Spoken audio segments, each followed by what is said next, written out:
Right now, many of us are experiencing anxiety and fear as the world is in turmoil and our lives are just disrupted and turned upside down.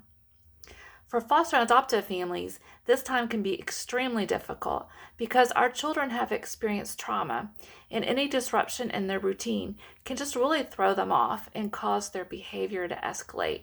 Many times, their behavior is directed at us, their parents, and specifically the mom. So, in order to aid parents, I made an infographic and I hope that you look at it and we'll go through it a little bit here in this video. And we're going to talk objectively about fear so we can start to recognize it because sometimes we don't even recognize when we're feeling fearful, so we can't take steps to calm that fear if we're not even sure we're feeling fear, or our children too. So, some common fear words are fear, anxiety, afraid, dread, edginess, nervousness. I'm sure that you can think of more fear words. In addition to, like, what are the fear words? There are events that cause fear. So there's prompting events. And right now, the prompting event for most of us is a disrupted routine, maybe losing our income because our job has stopped, or our children are isolated. So that might cause fear for them. Just the news of this pandemic constantly being played on TV and radio, that can cause us to have fear. Those are the events.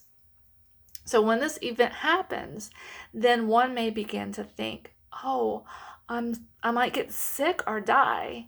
And for our kids, this can be very real. They may be worried about our health.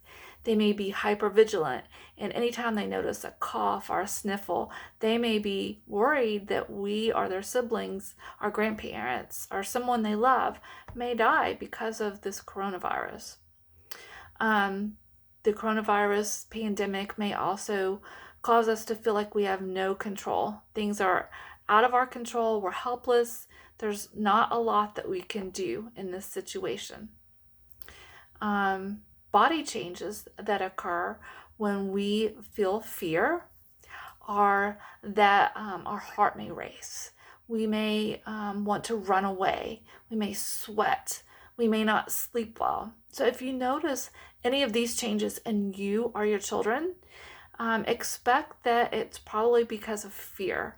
And sometimes we can't even really recognize that we're experiencing fear. We're not sure the emotion. We just see the behavior. We don't see the emotion. And we can learn what the emotion is as we learn to recognize some of these body sensations.